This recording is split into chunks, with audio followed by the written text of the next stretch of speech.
Friends, welcome to math विजा। पिछले एक हफ्ते में जो भी पर्सनल कंसल्टेशंस हुए उसमें से 70% मदर्स का कंप्लेंट था, मुझे निपल में बहुत ज़्यादा दर्द होता है, मुझे निपल क्रैक हो चुका है, मेरे निपल डैमेज। इनफैक्ट एक तो केस ऐसा था जहाँ पे उसने बोला कि मेरे निपल में मस्टाइटिस हो गया, मेरे निपल में इन्फेक्शन हो गया, मेरे ब्रेस्ट में इन्फेक्शन हो गया। एंड आई वाज लाइक रुक जाओ, हम लोग को कुछ चीज़ें समझना बहुत ज़्यादा ज़रूरी है। निपल फीशर्स या निपल क्रैक्स ये एग्जैक्टली होता कैसे है? First of all of you, अगर आप निपल को अच्छे से ऊपर नीचे साइड में करके देखोगे तो आपको बहुत सारी जगहों पे छोटे छोटे ऐसे फोल्ड्स दिखाई देंगे। ये मतलब निपल क्रैक नहीं है। निपल क्रैक मतलब जहाँ पे आप अगर कोई चीज़ को ऐसे मूव करते हो या आप लोग निपल पे देखते हो जहाँ पे डीप कट जाके अंदर का मांस दिख रहा है, इट्स ए डीप क्रैक या उसको निपल फीशर कहते हैं। Second, there can be nipple bruising और माइल्ड क्रैक। निपल ब्रूजिंग मतलब क्या होता है? ये बहुत कॉमनली देखा गया कि किसी ना किसी हिस्से का स्किन पील ऑफ हो गया या स्किन निकल गया, इसको बोलते हैं निपल ब्रूजिंग। सो निपल ब्रूजिंग का ट्रीटमेंट अलग है, निपल क्रैक का ट्रीटमेंट अलग है। थर्ड, शाम में बच्चे को पिला रही थी और वहां से खून आने लग गया। खून आना और ब्लीडिंग होना, इसमें फर्क होता है। सो बहुत इंपॉर्टेंट चीज कि निपल ब्रूजिंग जब भी होता है आपको ध्यान में रखना है, अगर मैंने अंदर के होठ का हिस्सा भी अगर काटा है तो वहां पे थोड़ा सा खून आएगा। समझो मुझे यहाँ पे जख्म हो गई या चाकू से कट लग गया तो वहां पे खून आएगा। It's not like bleeding. So tension मत लेना, अगर कभी एक आध बार गलती से एक आधा ड्रॉप आ भी जाता है, you don't have to worry. Basically nipple bruising, nipple crack, nipple में से एक हाथ दूसरे खून का ड्रॉप निकलना, ये आपको बताता है कि आपका लैच गलत है, आपको उसके ऊपर काम करने की ज़रूरत है। ये हो गई nipple related concern. But at the same time mastitis मतलब क्या होता है?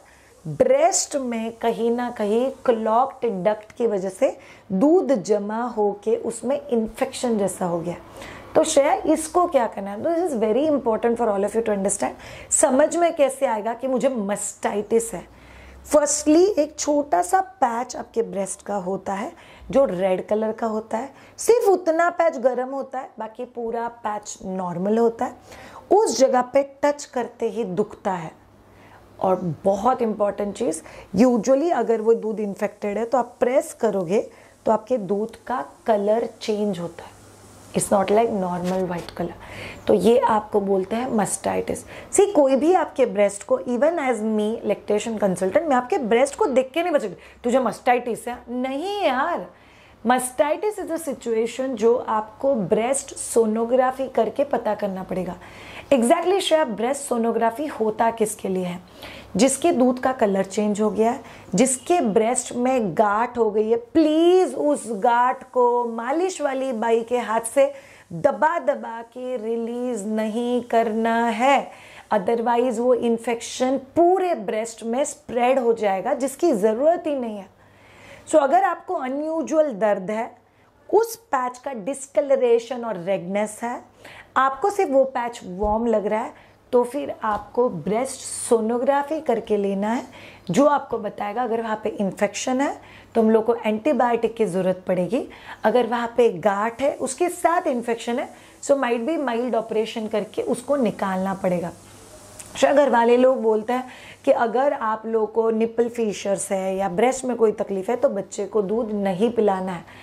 आइडियली फंडा ऐसा है कि तुझे दर्द कितना हो रहा है। सी, आई हैव मदर्स जो मस्टाइटिस करके गांठ निकाल के आधे ब्रेस्ट के ऊपर जख्म का पट्टी लगा के भी ब्रेस्ट फीडिंग बहुत आराम से करे।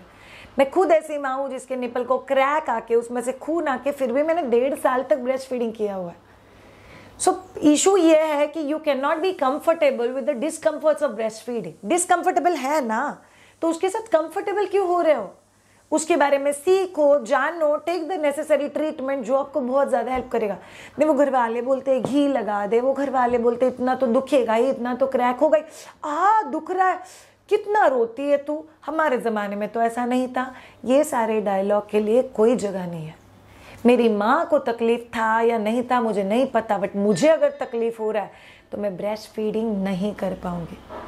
सो यू नीड टू अंडरस्टैंड, अगर आपको तकलीफ हो रहा है तो आपको समझना बहुत ज़्यादा ज़रूरी है। ऑल ऑफ यू माधुजा मदर, आपको एग्जैक्टली ब्रेस्ट फीडिंग में जब भी तकलीफ हुआ तो आप आपके गायनेक के पास गए या आप आपके पीडियाट्रिशियंस के पास गए। और मुझे बहुत सारे लोग बोलते हैं कि मुझे गायनेक या पीडियाट्रिशियन ने क्रीम लिख के दिया, बस ये आप निपल पे लगा दो। But again the question remain, क्या उन्होंने एक्चुअल में आपके निपल के क्रैक्स अच्छे से चेक किए? क्या उन्होंने एक्चुअल में आपका मिल्क सप्लाई चेक किया? क्या उन्होंने एक्चुअल में ब्रेस्ट को टच करके चेक किया? सी माइट भी आपका गायनेक अगर मेल गायनेक है और अगर आप ज़्यादा कंफर्टेबल नहीं हो तो आपको किसी दूसरे गायनेक को जाके बताने की ज़रूरत है जिसके साथ आप लोग कंफर्टेबल हो। But nipple fissures, nipple crack, nipple bruising, उसके साथ ब्रेस्ट मस्टाइटिस, इन चीज़ों का ट्रीटमेंट घर बैठे खुद के दिल से आइडियली नहीं करना चाहिए। बट कुछ होम रेमेडीज़ है जो आप लोग को पता होना ही चाहिए। रेमेडी नंबर 1, अगर आपको निपल पे ब्रूजिंग है, मतलब जहाँ पे डीप कट नहीं दिख रहा है बट बहुत बर्निंग सेंसेशन और पेन हो रहा है, इधर आपको मायदुजा वेबसाइट पे जाके लर्न कंप्लीट ब्रेस्ट फीडिंग का कोर्स लेना है या myduja.com पे जाके मेरे साथ कंसल्टेशन बुक करना है, पर्सनल कंसल्टेशन। नहीं श्रेया मुझे ऑनलाइन नहीं चाहिए, आपको आपके एरिया में देखना है कौन लैक्टेशन कंसल्टेंट है, उनसे जाके मिलना है और आपका लैच सही करके लेना है। लैच सही होने के बाद आपको अभी नहीं दुख रहा है, अभी नहीं दुख रहा है, विद इन अ फीड आप पेन फ्री फीडिंग कर पाओगे। मेरी लैक्टेशन कंसल्टेंट से बात हो गई है, फिर भी मुझे दर्द हो रहा है, हम लोग और क्या कर सकते हैं? अगर आप बच्चे को इस पोजीशन में फीड करा रहे हो तो पोजीशन चेंज करके फीड कराओ। कई बार चेंज ऑफ पोजीशन आपका पेन बहुत हद तक कम कर देगा। तीसरी और बहुत इंपॉर्टेंट चीज़, हर बार नहाते वक्त प्लीज़ इंश्योर करो कि आप लोग वहाँ पे बहुत अच्छे से वार्म वाटर डालो, टर्किश टॉवल का कपड़ा लेके वहाँ पे अच्छे से रब करो ताकि जो भी डेड स्किन है वो निकल जाए वहाँ से। And then you have to ensure that you breastfeed. अगर आपको निपल ब्रूजिंग या निपल क्रैक है तो आपको निपल के ऊपर एक बार दवाई लगाने के बाद, इधर पेट्रोलियम जेली लगाने के बाद ब्रेस्ट को खुला रखना है एटलीस्ट 15 मिनट के लिए। अदरवाइज आप आपका खुद निकाल के निपल और ब्रेस्ट पे लगा सकते हो और फिर ब्रेस्ट को खुला रखो और निपल को ड्राई होने दो। ये भी निपल को हील करने में बहुत ज़्यादा हेल्प करेगा। अगर मस्टाइटिस है तो आपको कौन सी चीज़ों का ख्याल रखना है? यूजुअली ये बिकॉज ऑफ रॉन्ग लैच भी हो सकता है, तो लैच को चेक करो। ये कई बार ओवर सप्लाई की वजह से भी हो सकता है, तो आप लोग उसको एक बार चेक करो। शायद मेरी खट्टी चीज़ें खाने की वजह से इन्फेक्शन हुआ क्या बच्चे को, मैंने ठीक से नहीं पिला इसके लिए हुआ क्या बच्चे को? नहीं, पूरी दुनिया लगी हुई है एक माँ को फील करवाने के लिए कि तेरी वजह से बच्चे को तकलीफ हो रहा है। नहीं हो रहा है, जो हमें बेस्ट पॉसिबल है हम लोग ऑलरेडी कर रहे हैं। सो एक माँ के लाइफ में कभी भी गिल्ट के लिए जगह नहीं होती है, इसीलिए आप गिल्टी फील नहीं कर सकते। So nipple crack, nipple fissures, nipple bruising and mastitis, इन सब चीज़ों के सिम्टम को समझो। Respectively gynaec, lactation consultants, best sonography specialist, इनको जाके दिखाओ। बट याद रखो ऑल ऑफ यू, मुझे वो नहीं आता है ना, दुनिया में बहुत सारे लोगों को नहीं आता है।